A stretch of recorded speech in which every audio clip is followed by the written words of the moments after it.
Kevin White, and you're listening to Arguments and Grievances, where comedians tackle the tough issues. 2 rounds, 5 minutes each, to the death. This is Zach Peterson. They can tackle whatever they want. Hey, I'm not their dad. Oh, Lord, yeah.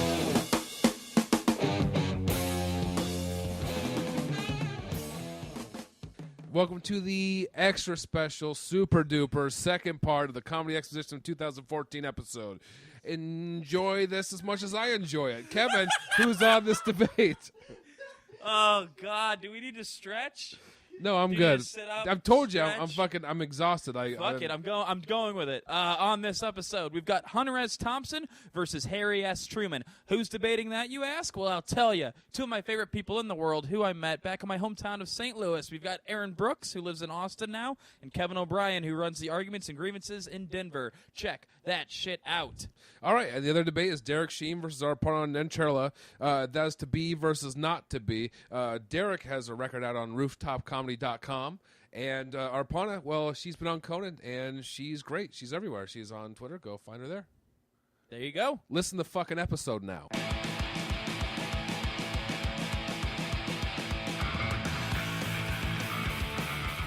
All right, guys, let's get the next debate started. Sound good? Yep. Okay. Oh, man, I'm so excited for this next one. We've got Hunter S. Thompson versus Harry S. Truman. Holy shit. Oh, my God. Let me double check who's going first on this one. Okay, cool. Guys, on the side of Harry S. Truman, we have Aaron Thick Mint Brooks. Get out here.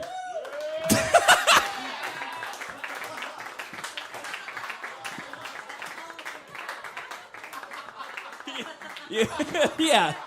What do you do? No, we're not. It's not your turn yet. Just hang out. Okay.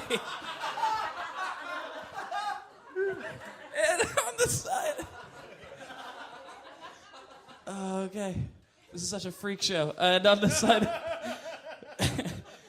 And on the side. Keep it together. On the side of Hunter S. Thompson, we've got the Nebraskan assassin himself, Kevin O'Brien. Let's see.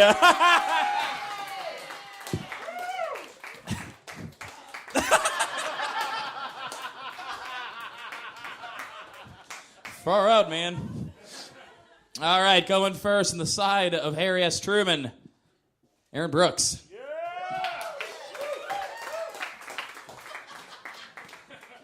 My fellow Americans, I'm your 33rd president of these great United States of America, Harry S. Truman. How are you people? Okay. My opponent tonight is Hunter S. Thompson. I'm going to tell you a few things about this man. Me, I was a war hero. I fought the Germans in the Alps, in Europe. I was there. Hunter S. Thompson. What the fuck has he ever done? A lot of authors throughout this nation's history have written one good book and then never done shit. Thank you for inspiring a title of an Avenged Sevenfold song. You son of a bitch. Hunter S. Thompson, he was also the inspiration for the television series Hunter. About a hard-boiled, middle-aged, grizzled detective who took no shit off nobody. Ran for 7 seasons. It should be his proudest accomplishment. But me, what did I do? I mean, I only brought this fair nation from the depths of the Great Depression, you know? I didn't hang out with Hell's Angels and be an incredulous racist for years, though. Yeah. That would have been silly of me. Why? Because I'm the fucking president. Now, people say presidents can be a little stiff. I'm going to tell you guys, I've had my fun. I'm going to take you to a time and place. That time is 1944. That place, the lot of Universal Studios. A young Katharine Hepburn leads me into her trailer. She sprawls herself out before me, eager for me to dive into her waiting, quivering, velvety chrysanthemum.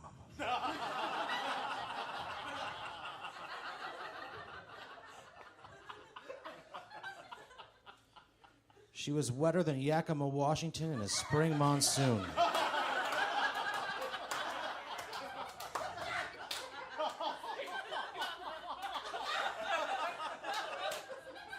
Now, as a president of this fair nation, I've seen the countryside. Have you smelled a honeysuckle after the rain? I did that day. Katharine Hepburn laid out before me in glorious fashion, my head between her thighs. Yeah, that's right.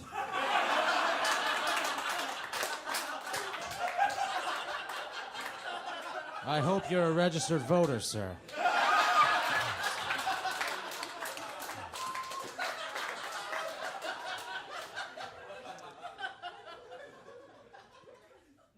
Katharine Hepburn,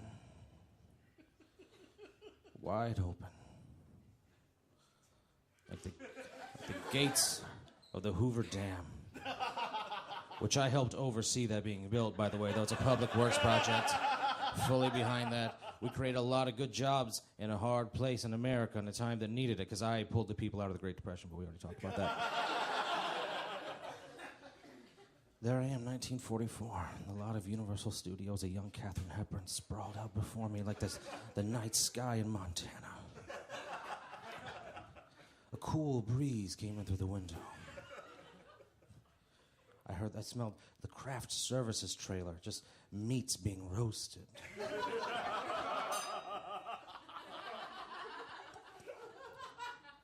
The only meat I wanted to eat that day.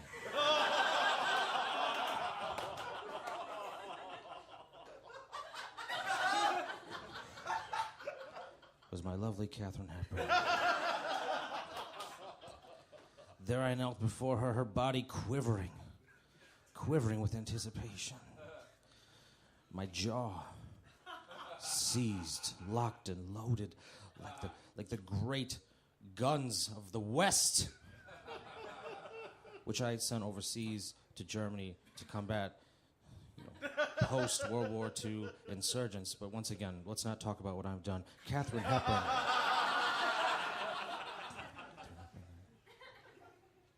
My face between her thighs.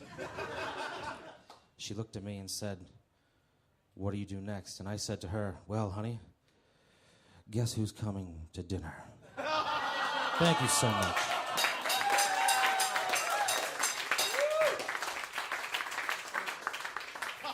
Oh, man. Who knew Harry S. Truman was such a horny Avenged Sevenfold fan? I didn't know!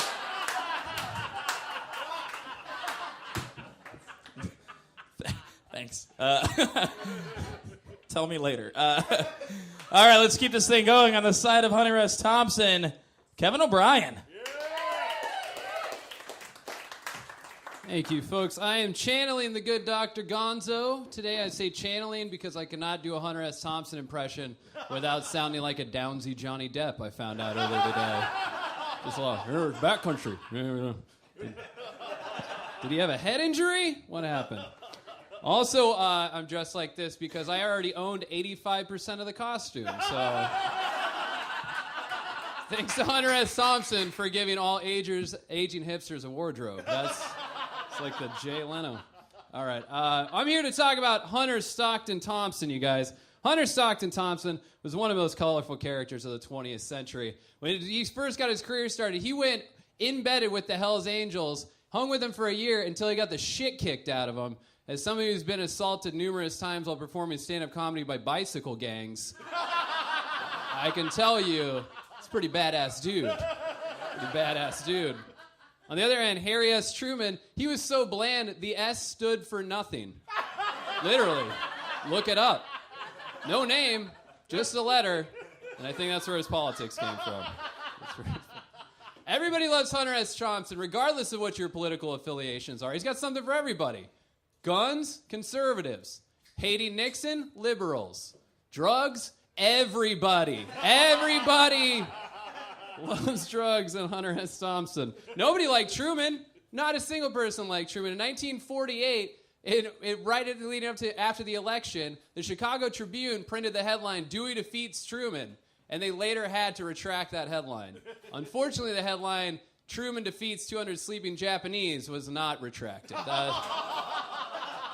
As they were asleep in their beds. Children and stuff, you know? The atomic bomb is one of the few things in human history that was a once in human history event. He dropped the bomb that nobody else has dared to do since. Dropping the atomic bomb was the Big Bang of genocide, you guys. It was the big... All right, too much on... Forgot I was in America still. I thought Hunter S. Thompson really changed our minds, but I guess not. You guys want to talk about narrow finishes? Hunter S. Thompson almost became the sheriff of Aspen, Colorado, on the freak power ticket, which proves that people who live in the mountains are weird as fuck. There's really, really weird people up there. Really weird people. What else? Oh, Harry S. Truman. I mean, it wasn't all just killing Japanese people, you guys. He mixed up a little bit. He actually started the United Nations and NATO, which are the Statler and Waldorf of international politics. They're just there in the back, not doing anything, but talking a lot of shit. I know that much.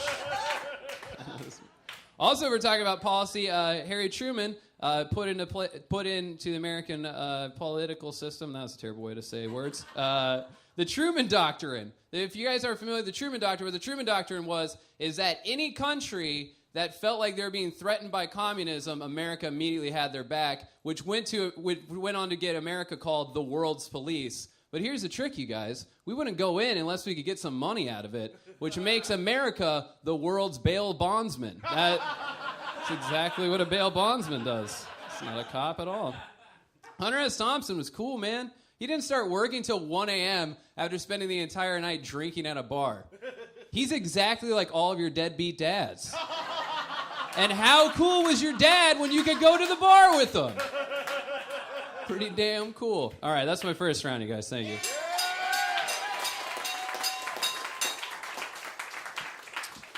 All right, Kevin, leave my dad out of this. Let's keep the debates going. Once again, on the side of Harry S. Truman, Aaron Brooks.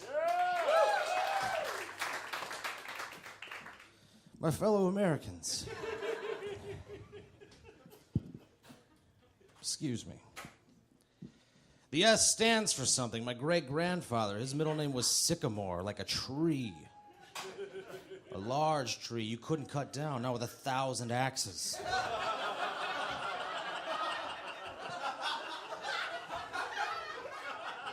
Even if those axes were made of mithril, that's not even a real metal. Yeah, my grandfather was great. He's the basis of the video game Oregon Trail. Sycamore Truman.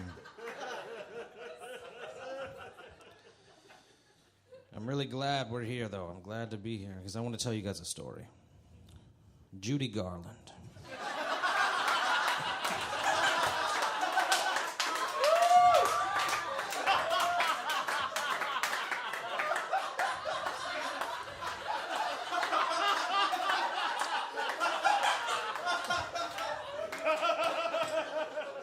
Judy Garland was a friend of mine. That's all for that fact.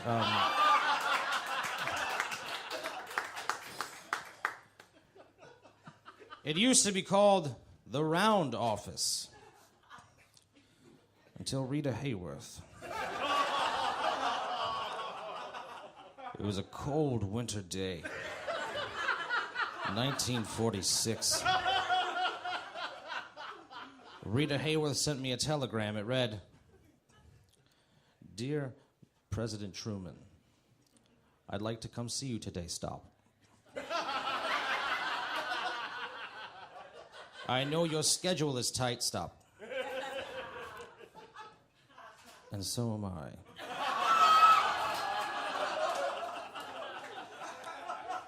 Stop." She sauntered up those steps in a long red dress with a slit up the side you could have hidden a ham in.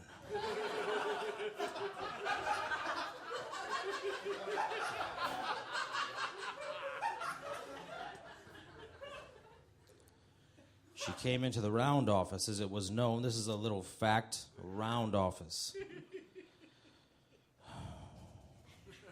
She rode me around that room like a wild stallion being broken for the first time. The laws of physics and science defied themselves and the room took shape. Oval Office was born that day. Rita Hayworth was mine!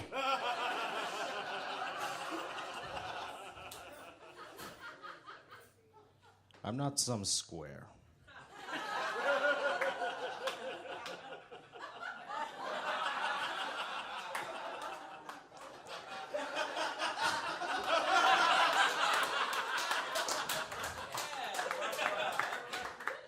Can I get a time check, my good man?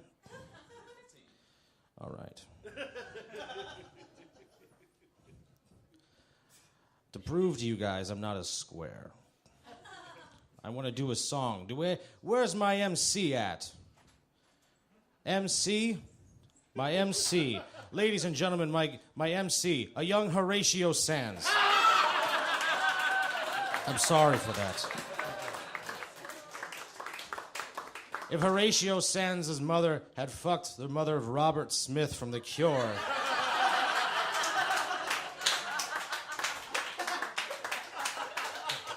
but we're here for America. MC, hit it. Oh. Can you guys clap? Can you clap for me? I'm Harry S. Truman, the S stands for sex. I love to come, coming's what I expect. All you ladies, come and ride with me. Love your president, number 33. Hands up, bitches. Hands up, I saved this fucking country!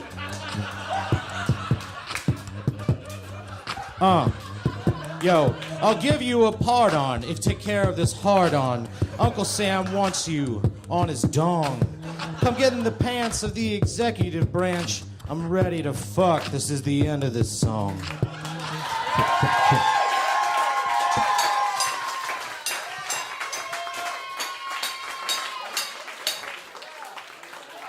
Holy shit.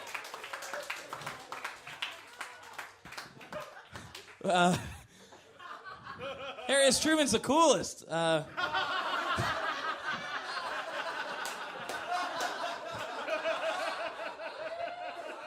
This is unfortunately not the first time a drug deal's happened on stage at this show. Hey, can we get back to it? Can we get back? Yeah, okay. You ready?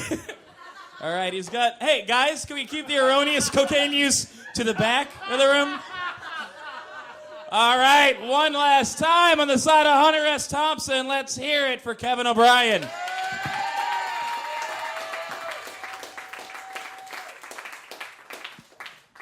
Wish I could say that's the first time I've seen Aaron Brooks covered in cornstarch. I wish. I really... Let's just say the previous 4 times it was in his bedroom and he was alone. Yeah. He's got some issues, man. I had no idea Harry S. Truman was such a PIMP pimp. That rap was not in any of the biographies I was reading. You know what was in those biographies? Harry S. Truman his eyesight was so bad when he was growing up, he literally had no friends. Nobody would be friends with him. You know why? Because in the turn of the 20th century, poor eyesight was a disability. You might as well have had Down syndrome if you had bad eyesight. Stigmatism. Hunter S. Thompson, man, he wasn't square. He was cool. Some of the coolest people in Hollywood wanted to be friends with Hunter S. Thompson just to make themselves cooler. Jack Nicholson, Bill Murray, the one, the only John motherfucking Cusack. You know what I'm saying, Chicago? Of Montreal played here in 1997. I know that because I've seen that movie way too many times. Those 3 nerds know exactly the poster I'm talking about. I got it on VHS. We can watch it later. I came across this today. One time when America's party laureate, Bill Murray, was hanging out with Hunter S. Thompson, he nearly drowned. Yeah, people are literally dying to hang out with Hunter S. Thompson. Risking their life to do it. Hunter S. Thompson blew himself out of a cannon. Truman just blew FDR.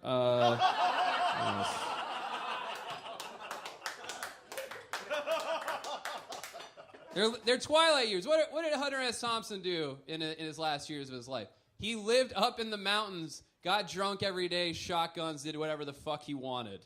What did Harry S. Truman do? He lived in Kansas City, which is worse than blowing your brains out. Way worse. I'm surprised he didn't blow his brains out because he was in Kansas City, you guys. Fuck Kansas City. All right, I'll leave you guys with a little quick query. All right, when you vote to decide who the winner is, just keep this in mind. Would you rather sit in Missouri drinking lemonade with a haberdasher, or would you rather head to Las Vegas in a red convertible with 2 bags of grass, 75 pellets of mescaline, 5 sheets of high-power blotter acid, a salt shaker half full of cocaine, a whole galaxy of uppers, downers, screamers, laughers, a quart of tequila, a quart of rum, a case of beer, a pint of raw ether, and 2 dozen A-mills? That's all I'm saying.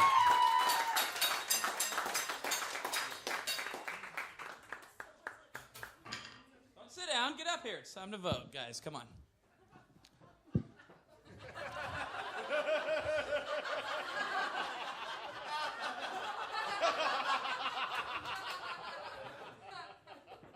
If our parents could see us now, you know? Did we all drop out of college for this? Hey, you graduated. Good for you. I never went. All right, just me. Cool. All right, guys, it's time to vote. If you're on the side of Hunter S. Thompson, let's hear it for Kevin O'Brien.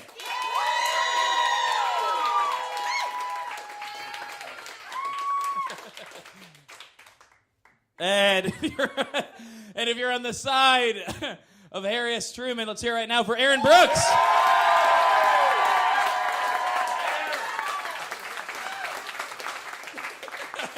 Give up for both these guys. They killed it.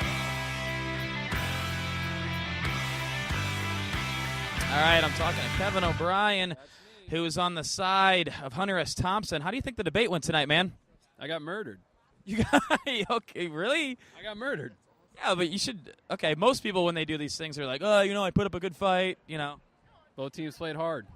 Did they though? Because you got murdered. Both teams played hard. No, Okay. I got destroyed because it was Aaron Brooks. Before we started, too, in the back, I was just, trying to get in his head, and I kept going, you're going down, Brooksy. You're going down. And then he just was like, yeah, I'm going down. He was like, I got nothing, and I fell for it. I shouldn't have fallen for it. I know him too well to know that he's going to – all day I was right, and I was like, I'm going to get murdered. I just kept saying that over and over, and then I got there. I was like, I'm going to get in his head, and then he totally trapped me. He did a rope-a-dope. He's like – Just like, yeah, you're going to kill me. And I was like, yeah, I am going to kill him. Then he goes up. Wait, and also, he went first, did not want to go first. And I was like, no, you're going first, and I'm going to murder you. He went first, destroyed it before I even had a chance to touch the microphone. I got one laugh right away when I walked out because I looked like a doofus, but that was it.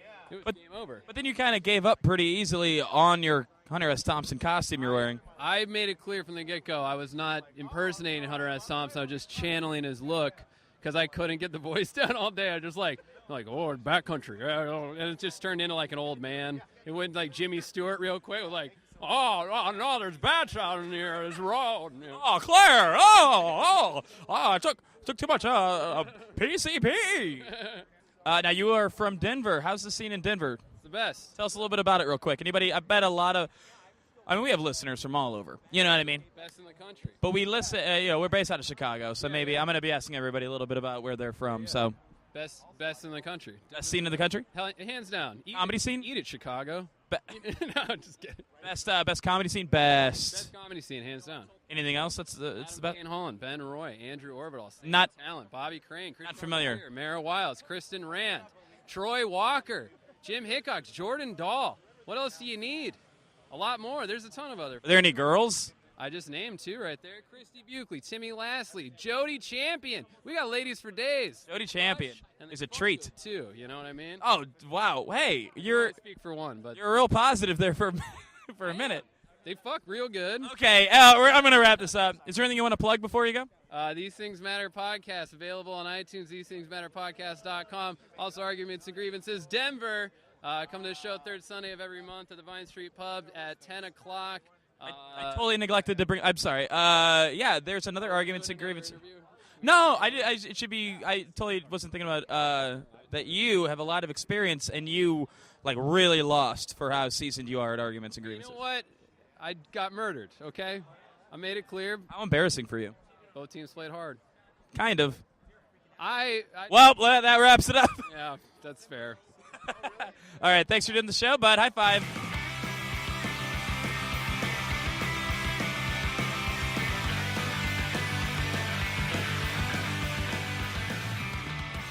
Okay, I am here with Aaron Brooks, who is on the side of Harry S. Truman. How do you think the debate went? I murdered. Wow, you're so confident. I only say that because I heard Kevin O'Brien saying he got murdered. So it was so much fun. It was a lot of fun. I was hanging out with you all day before the debate. You were, let's say, less than confident that this was going to go well. Yeah, because I don't write jokes well. I'm not a good joke writer, but I like getting weird, and that was really weird, and that was fun. How much of that, of your side of the debate, how much of that was premeditated? 20%. Fuck off. Kevin O'Brien had notes, pages of notes, and you just riffed yours, and you beat him? I riffed. I had like one joke that I told, the Avenged Sevenfold joke. That was like one I had written that you said sucked. Remember? Yeah, I told you. I was like, don't do that one. And that was the only one I did. And thanks for listening to me, bud. And but the rest of that was all like, I did the Katharine Hepburn thing, and I knew I was gonna start with Katharine Hepburn. And I knew the closing line, but everything else in the middle was all riffed, and everything in the second act was riffed, with the exception of the rap, which I wrote 5 minutes before we went on stage. Oh, we should give credit to your beatboxer real quick. Did he leave? He's right here. Where is he? Sammy? Oh, he's right in front of me. Sammy, get over here. Introduce yourself. I am Sammy RHR. And you helped out with Aaron Brooks' debate how? I was the MC. I dropped the beat for his rap. And how long have you been beatboxing? For some time now. For a while. I can't really put a measurement of time on it, but more than a couple years, I guess I would say. Did you help Aaron with his rap at all, with the lyrics? No, he was spitting fire. I knew he seemed like someone that had the bars. He seemed as though he didn't need my help. So, you sure? No, totally, yeah. Where are you from, Sammy? Milwaukee, Wisconsin. Awesome. I'm going to ask you both that. Oh, and Aaron, you're from Austin. Correct. How is Milwaukee? Sam, tell me a bit about the scene. Oh, it's great. I love it. There's a nice little scene we got going on right now. We have an open mic every night, which is beautiful. We have a bunch of different local showcases held by a bunch of different local comedians and groups of people like the Cast of Killers, Jay Cornelli, Ryan Holman, a bunch of other people. It's ridiculous. It's great. Awesome. And is there anything that you want to plug before we conclude this interview? MilwaukeeComedy.com for the most part. Find everything there? Yeah, totally. Do you run a show or anything? What's that? Do you run your own show up there? Or? I'm producing a show right now. We're going to do our first show in September. It's either going to be called The Food Truck or Supper Club.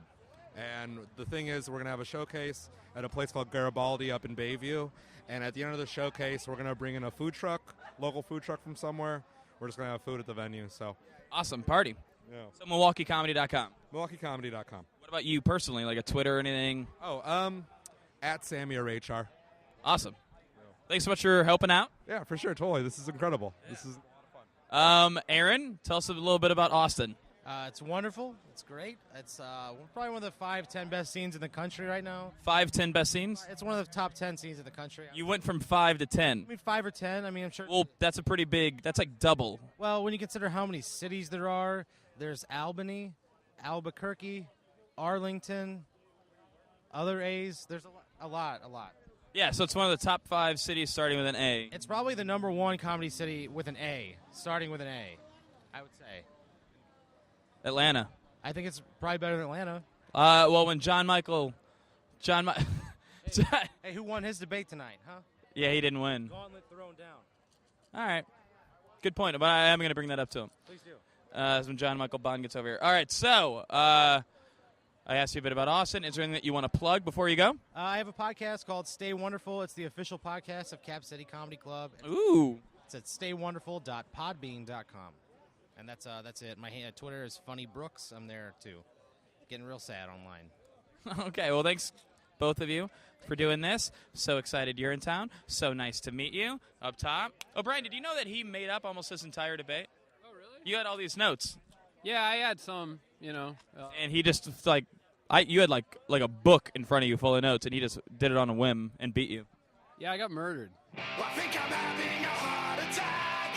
I've done too much of what I shouldn't have done. If I could, you know I would take it back. All right, guys, time for the last debate. Let's get excited. Let's hear you. Yes. Oh. This last one's a doozy. We've got to be or not to be. Oh. Some real highbrow shit after all that cocaine and sinning we just did, okay? Please welcome to the stage on the side of 2B, we have Derek, sweet child of mine, Sheen. Yeah, right here. And then on the side of not to be, we have Aparna November Rain Nancherla. Oh, yes. Going first on the side of 2B, Derek Sheen.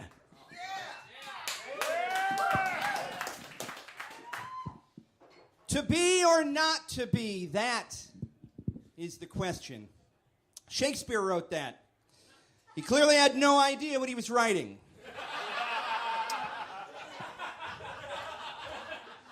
Little known fact, Shakespeare wasn't actually a person.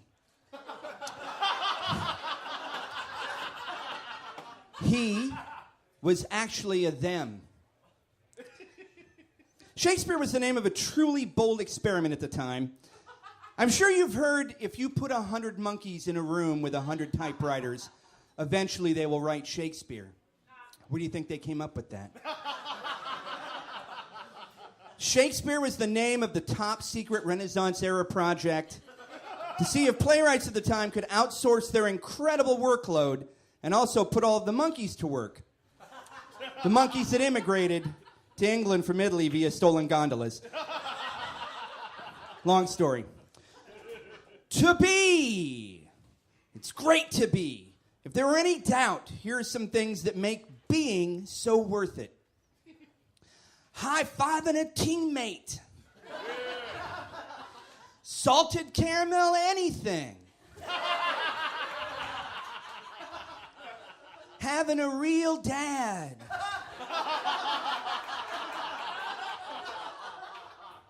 Big Bang Theory, bazinga!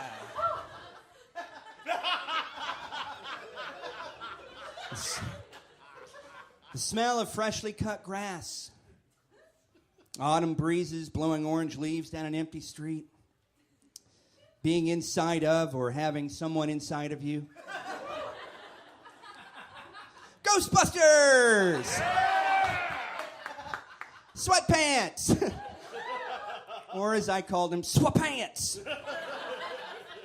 Snow angels! Deep fried Twinkies. A child's laughter. Oysters. All of this and so much more make the act of being so worth it.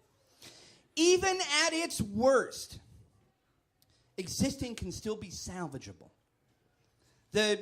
For example, the day-to-day, bumper-to-bumper crunching sound of your dreams being rear-ended by your reality can be turned into a poppy field of potential just by adjusting your perspective.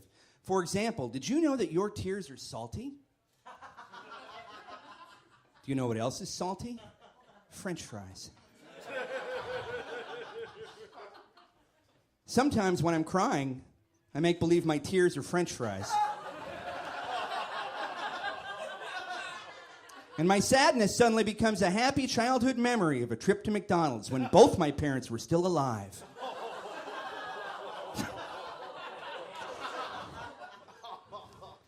Anyway, being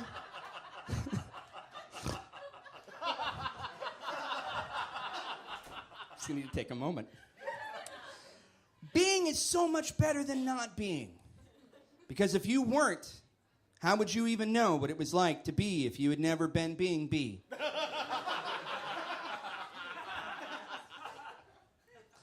Did you also know that if you rearrange the letters in Shakespeare, it spells ask ape here?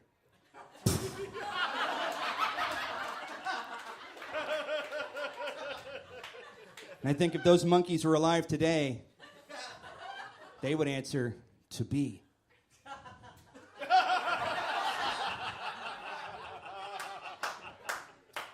So carpe that fucking diem. Get as fat and drunk as possible. Live every day as if it were your last. Because if you didn't exist, sure, you'd never be a disappointment to your parents. You couldn't even begin to wrap your head, which, by the way, you wouldn't have because you do not exist. Wait, I guess that would be the one benefit to not existing, is never being a letdown. Or waiting for an I love you, son, that will never come. But still, salted caramel, right? Yeah! Thank you!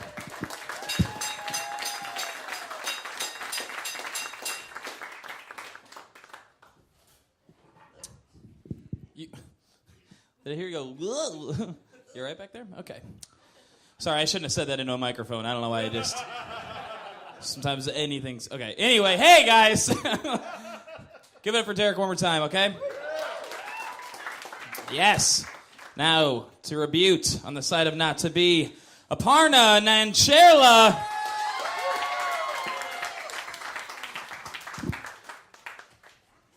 Wow. Heavy stuff. Just to start, I want to say my topic can go dark easily, and I just want to disclaim that suicide is never the answer, unless, of course, the question is, why, God, why?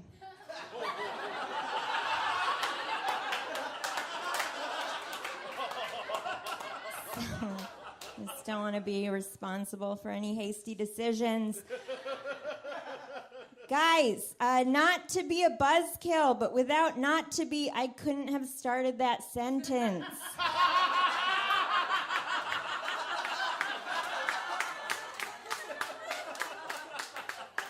Without not to be, the question would just read to be or to be, which just sounds like you got trapped in a conversation at a party between the guacamole and the mystery punch and a guy who's out of his mind. Some things are just not meant to be. For example, I had 2 weeks to prepare for this debate. It did not happen.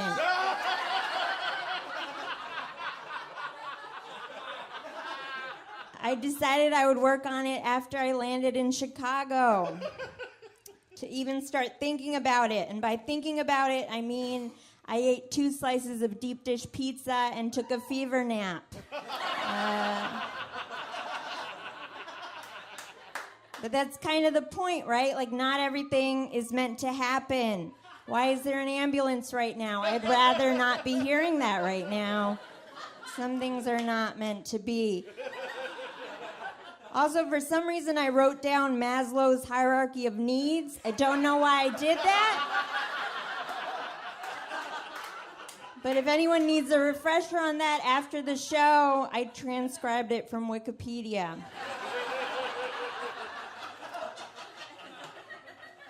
I'd also like to switch tracks right now and also name some things. Shingles. Not the good kind. Drop crotch pants. The Hindenburg. People who say it's fine when it's clearly not. Falling in the shower. Vegan cheese omelets. Waking up with a spider on your face. All of these things have happened or can happen in the future. Why? Why do any of these things need to continue existing? Better not. Better if not. I noticed other people throughout the night have been citing facts and figures. Fine. You want a fact? Here's an animal fact. Hippos pee backwards. I didn't need to know that. Neither did you. Does anyone feel better? I don't. I feel a little worse, actually. In terms of something you're really looking forward to, there's actually nothing better than having to be somewhere and then having it canceled at the last minute. If anyone is a huge comedy nerd in the audience, that's actually a John Mulaney joke about canceled plans. John Mulaney is from Chicago. He's very successful. Please look him up. He can talk about it far better than I can. And in conclusion, for anyone who misunderstood the prompt, which it could happen to anyone, if you thought it was not to bees, killer bees, who's really on their side? Thank you.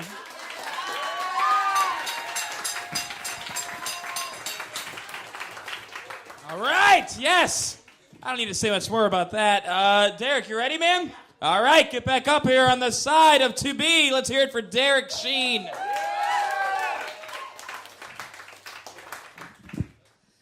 Imagine how sad it would be to never experience a terrible breakup, or get fired from the family business, or not have enough credits to graduate and then move in with a known felon for 2 years while you pull down 3 jobs, selling carpet, and I was a janitor at the high school, and then late night prep cook, just so I could save enough to finally strike out on my own, and then find out that my roommate's been embezzling what little money I managed to cobble together to pay for his own part-time venture, which was buying and selling used stereo equipment, which it turns out was actually just stolen stereo equipment, and he really just blew my money on coke, which when the landlord found out got me evicted, and since he violated his parole, he just gets to live in a smaller studio apartment for free.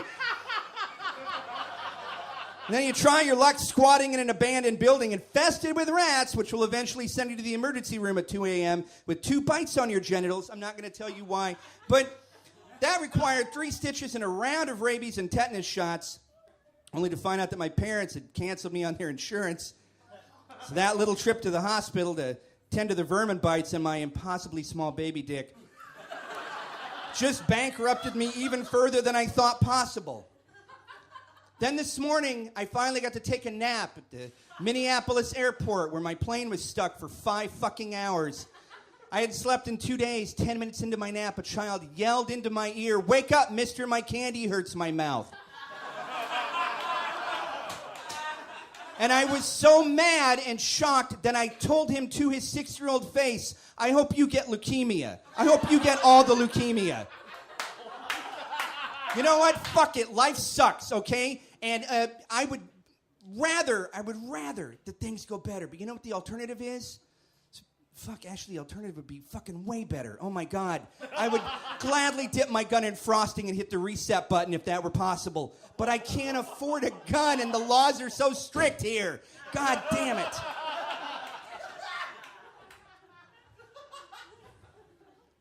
In closing,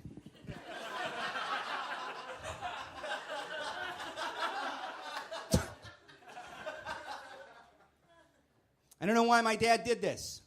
I don't know why he made one of these, all right? He made an exact replica of himself, and that's a fucking shitty thing to do, all right? If you know you're a shitty-looking person, stop making shitty people with bad genes. Just stop that. To be. Thank you. Yes! Keep it going for Derek Smith. Come on! Manchester Orchestra gave him the night off. They're missing a bassist. But he's here for you. All right, last little chunk of debates for the night. You ready, Aparna? Yeah.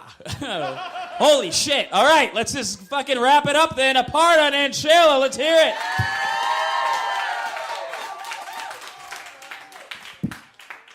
Okay, Derek mentioned his dad a lot, who I take it is not in the picture anymore?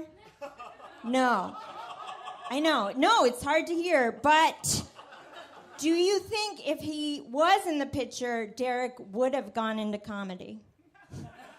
No.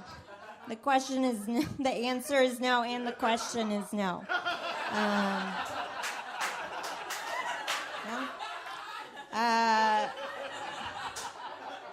Okay, this is why I hate rebuttals, because they make me extremely uncomfortable because I don't like confrontation.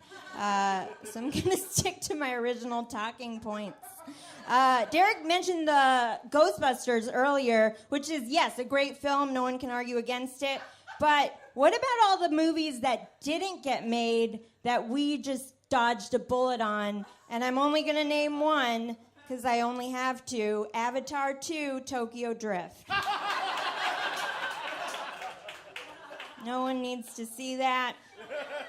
Some people previewed it a little in their heads just now. And immediately felt nauseous. A lot of TV shows get canceled too early, and those are the ones that have a more special place in our hearts. Freaks and Geeks, My So-Called Life, Arrested Development, Twin Peaks, Sports Night, Homeboys in Outer Space. Shows that ran too long and were doomed to end weird. Seinfeld, How I Met Your Mother, Lost, The Sopranos, Full House, if anyone caught that one. Didn't live up to the hype. Derek was talking about his first breakup. Well, I don't know. Don't you think if Not to Be didn't exist, you would still be in the worst relationship you've ever been in? We would all be stuck in that right now. We would all be with that guy who yelled at his mom in front of you in a Walmart. And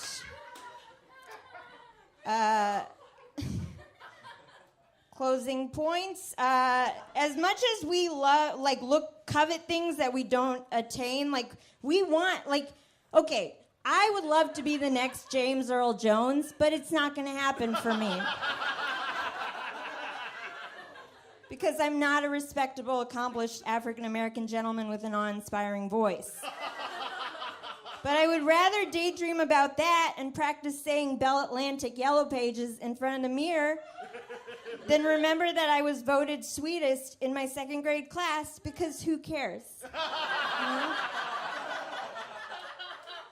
Who cares? In closing, I really think the strongest argument I could have made tonight is not showing up at all.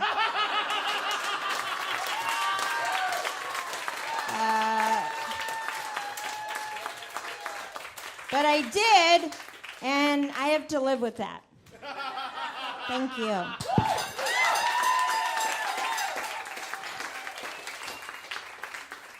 All right, Aparna, another satisfied customer of the show. Get up here.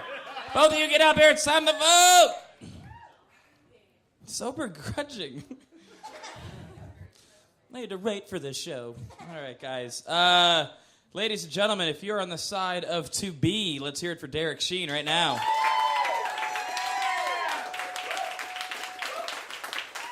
Doesn't sound promising. Doesn't sound very promising. If you're on the side of not to be, let's hear it for Aparna Nancherla. Whoa! Aparna is your winner. You get one of these. You get one of these. All right.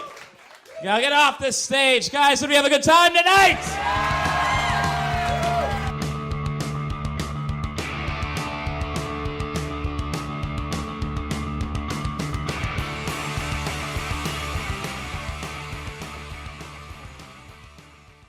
Hey, Derek. Hey, hello. Thanks so much for doing the show, man. Dude, what a great show. Oh, my God. Dude, you had fun? Yeah, I had a ball. Holy shit. Now, you were on the side of 2B, yes? Yes. Okay. Tell me a little bit about how you think the show went, how your debate went. The show went amazing. It was packed. The audience was amazing. Aparna is a fucking beast. Yeah. She is a unstoppable beast. I love doing stuff with her. She's great. She had, the most effortless delivery, approach to it. It was like, yeah, I'm just going to come up here and bury you, and it's totally not a big deal. And you had like your notes, you had stories. Yeah, I really overplanned when I should have listened. No, you were great. I should have gone like, you guys, Aparna, and then they would have just been like, yeah, and then we could have just gone and got drinks. Now tell me a bit about you. What was your approach going into this, and how much did you prepare? I had 2 months to prepare, and I wrote it on the airplane this morning. Yeah, a lot of people kind of do that with our show. It was such a lazy asshole thing to do, but I thought if I would have started earlier, here's my defense: if I would have started earlier, it wouldn't have been as good. I think you're right. I think if you did start working on it months ago, you would have read it today and gone, "This is garbage." You don't want to overthink it, you know? Yeah. Then what do I do? Then I'm stuck with it. So I was like, today I feel like this will be fun. It was fun. It was what a great show. I've never done it, and I was so excited to get to do it. And holy shit. Were you in back the whole time? Did you get to watch some of the stuff? I got to watch some of it, and then I was writing in the back like an idiot, and I was like, why am I writing? I put everything away. I was like, I'm just going to sit here and listen to it. Yeah, awesome. You can also do that at home because we record it, but... Oh, it's a podcast! Don't forget to tune into the podcast, everybody. I'm just going to sit back and listen to this and pretend I'm there. Well, I listened to some the last couple days. I got a link to a whole bunch of episodes, and immediately I was like, okay, I can only listen to a couple because if I start listening to these, I'm going to start getting in my own head about what to do. So Yeah. So I asked you about your approach. You wrote it this morning. I asked you how you thought the show went. I think it went great. You had nothing but nice things to say about your opponent. That doesn't always happen in these interviews. Oh, I know there's probably a lot of shit talk, but It's part of the fun. yeah. But Aparna's a goddamn genius. And she crushed me, so I have to humbly admit that I. And we both wrote it the last minute, so it has nothing to do. We literally were neck and neck in the run. She's just so much more talented than me. Let's just say it. Let's throw it out there. She's just filled with talent. Come on. Talent. She's a natural talent, and I had someone else do all my notes. Okay, well... I had a ghostwriter. Who? I'm not even a comedian. Who wrote your notes? I had Bruce Valanche do all this stuff. Oh, that guy. Oh, my God. Could we get him? Can we get Bruce Valanche on the show? Do you know Bruce Valanche? Hey, Derek Sheen, is that anything like Charlie Sheen? And then I pull a gun out and I blow my brains out. Jesus. That's pretty good, actually. Not you. Oh, okay.